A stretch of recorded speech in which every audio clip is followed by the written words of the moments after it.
Hey guys, welcome back to my YouTube channel. It's Chala and I'm with Scrap and Stamp Canada today. I'm going to be using this My Favorite Things Birthday stamp and some watercolor paper from Canson. This is just their cold press. This 9" by 12". And I'm also going to be creating a card with this that is for these envelopes. These envelopes measure 9.5 by 4 1/8 inches. And this piece here is just some watercolor paper cut down to 4 inches. And it's by 9 inches. So that'll fit inside that business-sized envelope that I showed you. So to start off here, I'm going to be stamping on this watercolor paper. I'm just using this Stamp Perfect to make sure I get a good impression, because watercolor paper does have that texture to it, so you want to be able to have the ability to stamp your image a couple times just to make sure you get a good outline for that.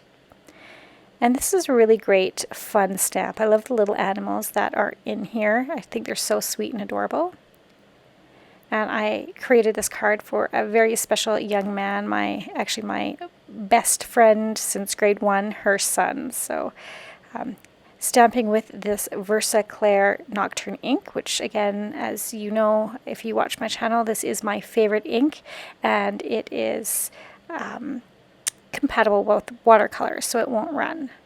So I wouldn't use it for necessarily Copic coloring, but it works perfect for watercoloring. So I stamp that image down, and I can just clean off my stamp here. Then we will be moving on to watercoloring this, and I'm going to be using the Zig Real Brush markers. So I have this set of 48 here. You don't have to get this large of a set. You can start out with just a few, and I'm using this aqua brush. Just going ahead and starting out with the lightest color, just to get an idea of where I want those darker shadows to be. That's how I start out with all my coloring, whether it's watercolors or Copics. And just laying it down and using that aqua brush just to pull out that color to give me a better idea. So anytime I'm working with coloring or watercolors, I usually start lightest to darkest and then go back down to the lightest. That way if I make any mistakes, it's not with that dark color. I'm hitting it with my heat tool in between the colors here because I don't have the patience to let them dry, but if you do, that's great, good for you.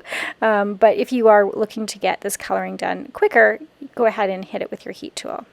So as you can see, I've gone ahead and chosen a darker gray to start going over with that lighter outline or lighter shadow I had, because I liked how that turned out, and then just bringing in that aqua brush again and pulling out that darker color. So I am not going to bore you to death with watching all of this, so I will put on some music and I will come back to you once all that coloring is done.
Okay, so I'm just finishing up with the watercoloring here. There's nothing special that I did. I just chose, just tested the colors and chose what I liked. You can see here I just scribbled some of that blue color onto my Tim Holtz glass media mat here just to do the back of that wash, that blue wash in the background.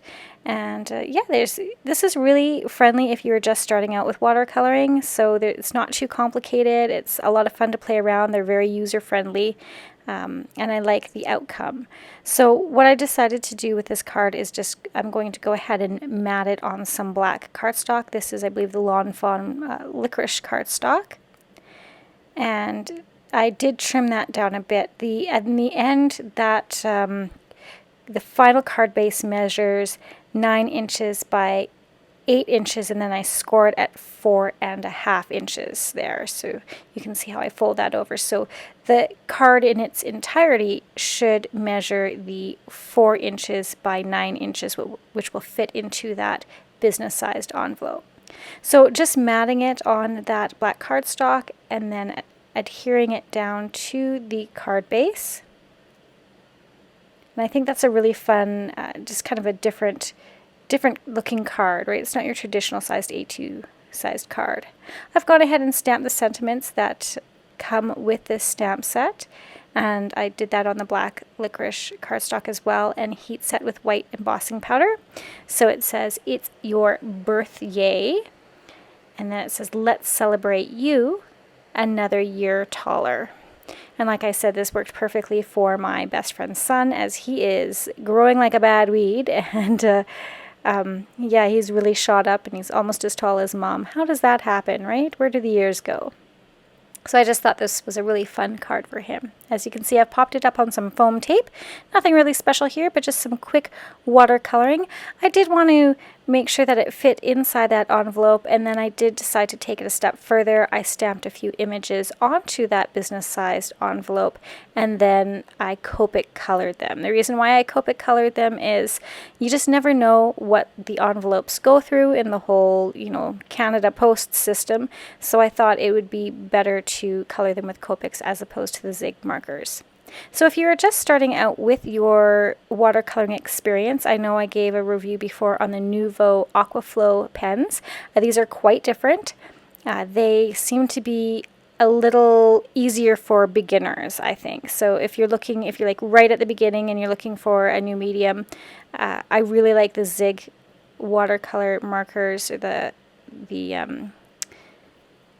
real brush markers, sorry, because I felt like I had a little bit more control and they weren't as juicy. So just to give this card a little bit of an extra pop, I am hitting it with my gel pen here to add some highlights, and I think that really finishes the card off nicely. Now, I made a huge rookie mistake here. I was so excited to give this card away. I popped it in the mail and realized, oh my goodness, I forgot to take a picture of it. So I really apologize. I had to kind of get a picture from the video that I took, so it's not the best, but here it is. A little blurry, but you can see that I've got some great popped up sentiments here with the sentiments that came with the stamp set. And you can kind of see how that highlighting worked with the white gel pen. I like how the card turned out. It's got that beautiful watercolor look, and it didn't take a lot of effort. It looks like I put a lot of time in when actually I really didn't. I just kind of vegged out and had fun coloring. Thank you so much for spending time today with me as I use these Zig Real Brush watercolor markers to create this really quick card. As always, I will have the materials listed at the Scrap and Stamp blog, and I'll have a link for that down below. Until next time, guys, happy crafting!